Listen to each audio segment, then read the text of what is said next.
Oo, mag-walking tayo. And punta tayo ulit doon sa park. Tapos punta tayo ng IGA. So, hindi ako nakapag-vlog ng ilang araw ata. Kasi, busy-busyhan ang lola nyo. Tapos wala kami internet the whole day yesterday. Kaya, ayun. Nakiconnect tayo kay neighbor.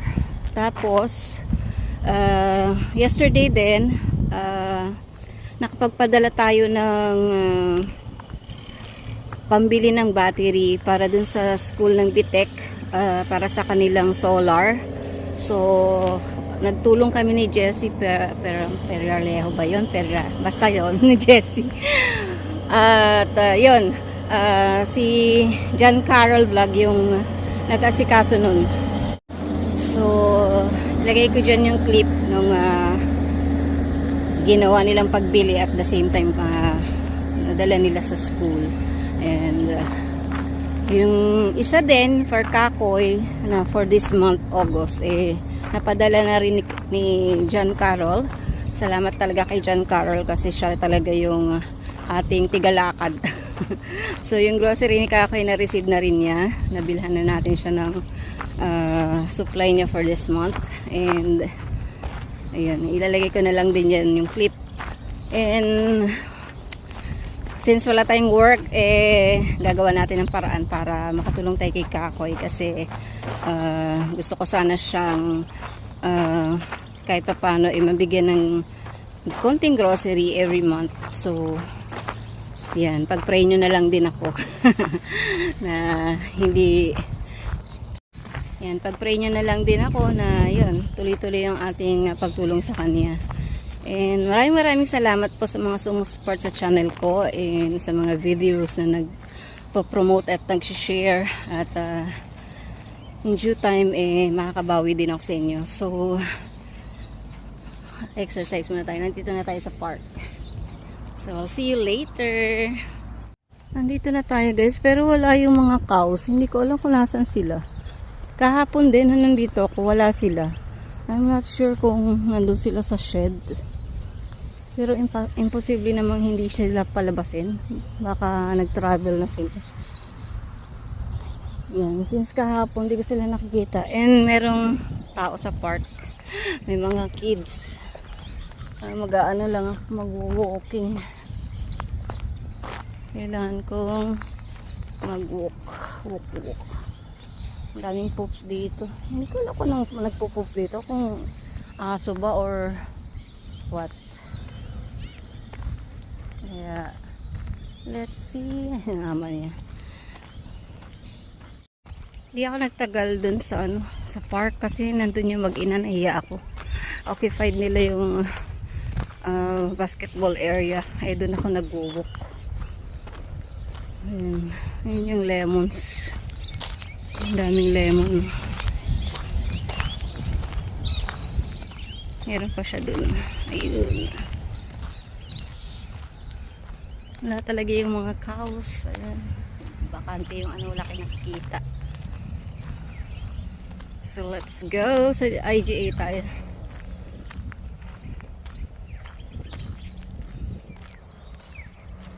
Taas ng tree na to. Ground tree yan Pakita ko sa inyo guys. Ito yung iniidolo kong yung landscaping niya, napakaganda. Nakita niyo ba yung ganda ng ayos ng kanyang garden? Ang ganda talaga.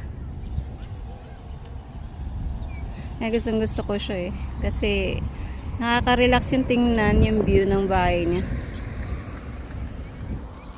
So, 5.49 per kilo yung etong orange. Unang ko lang siyabi ng mga 4.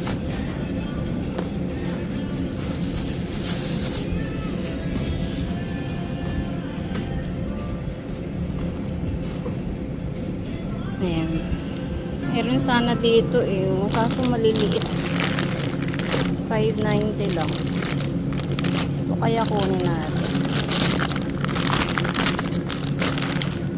Ito na lang.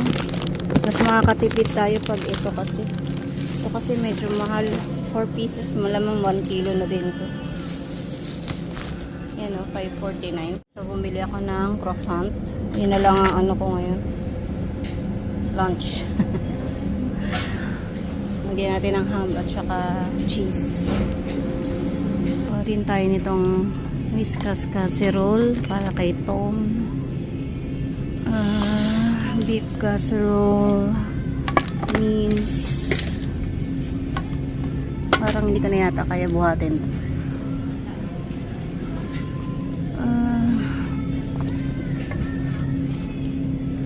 Itong chicken wings. Ano lang yan? Hindi siya nakasale. So, yan lang. Tapos, strips. Hanap ako na pwede ko isahog dun sa chicken. Kaya, ano ba ako? Wala kasing sayote. Maganda sana yung sayote.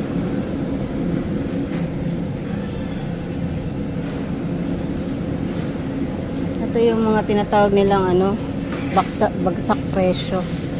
Ayan dyan. Yung lapit ng mabulok. Walang sayote. Ano bang pwedeng isahog sa ano? Chicken. Chicken apretada. 9.49. Carrots tsaka ano. 7.49 capsicum.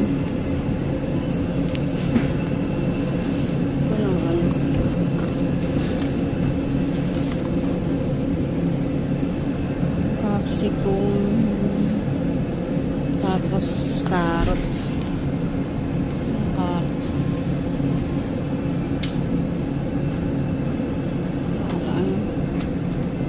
3.99 per ano. Carrots. Capsicum. Ito na lang. Ito malaki kasi. Kailan maluto. Malaki. Sale daw yan. Pareho lang naman yung presyo. $5 na lang. Siguro bulok na to. Let's go. Bye tayo na guys. Yan. Nakapaglaban na ako. Naisampay ko na yung labahan natin. Bali magluluto ko ng chicken apretada. Ito yung ating chicken. Tapos yung bell pepper tsaka carrots. Ayan. Wala kaming internet at naglolo ko yung line yata ng Telstra. Maya't maya nawawala yung internet. Nakakainis. So, luto muna ako and para may ano na, past 11 na kasi kaya kailangan na magluto for lunch para pagdating ni Nikki, kain na lang kami. na ano ko yun, mas maganda kasing may kasabay ka kumain. So, wala akong internet so I don't know kung what time pa yan magkakaroon.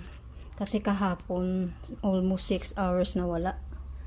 Pero si neighbor, meron, kami wala. So, tinawag ko yun kahapon and yun, sabi nga nila merong interruption something. And then, nag-offer sila ng $36 na parang ibabawas doon sa aking bill. But then, ganun pa din. Yan ang yung nagluloko na naman. So, ewan. So, ayan, luto muna tayo.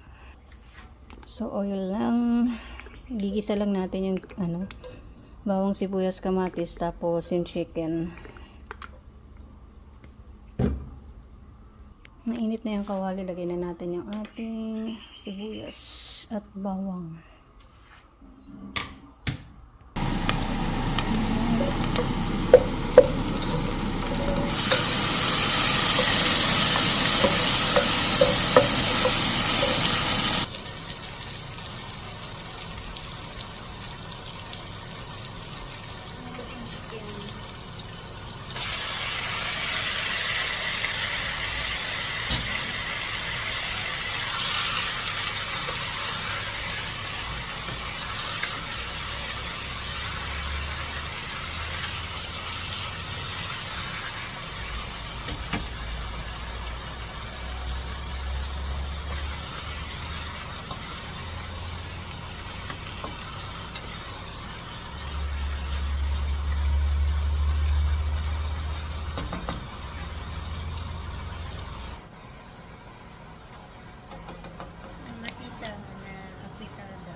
gusto lang.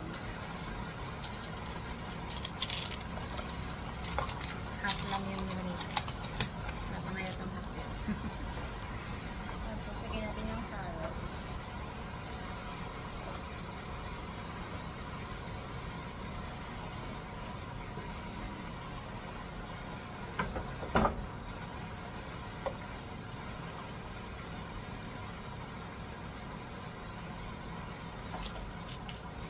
Simmer lang natin. Natin yung cups ko.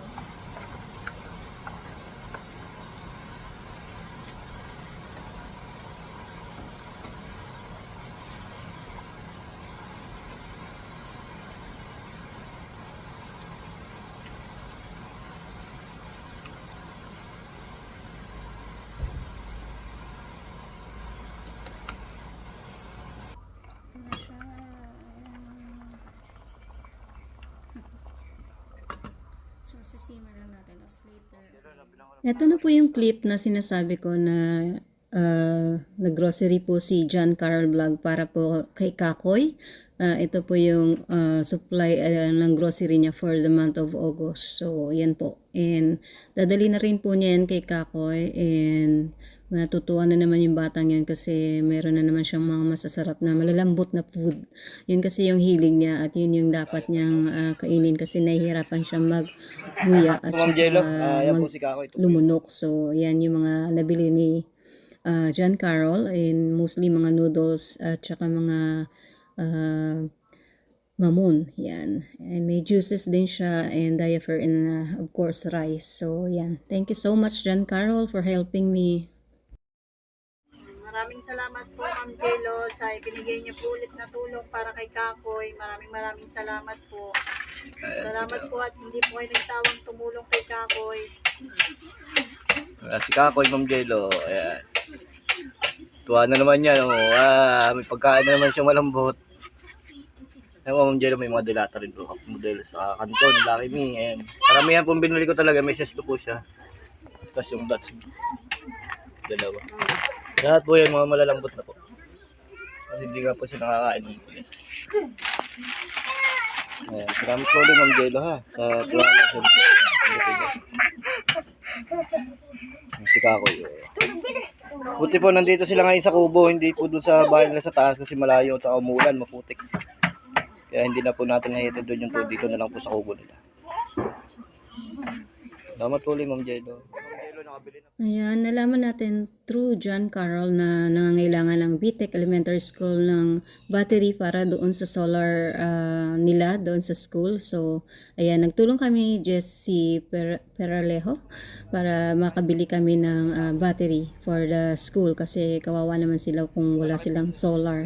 So, ayan, si John Carroll po yung bumili niyan for us. Salamat po, Ma'am Jello.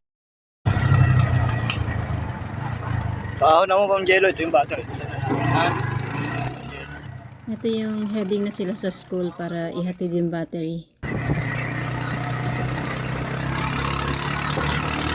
Parang uulan pa.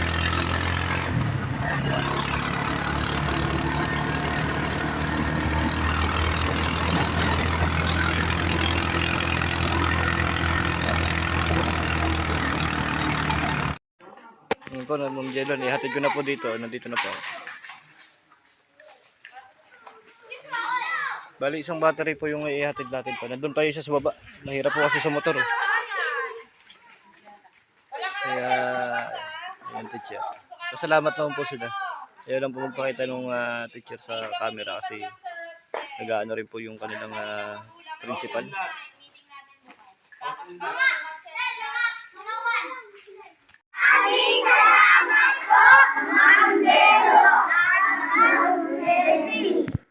Okay na yun. Pwede naman yung JC.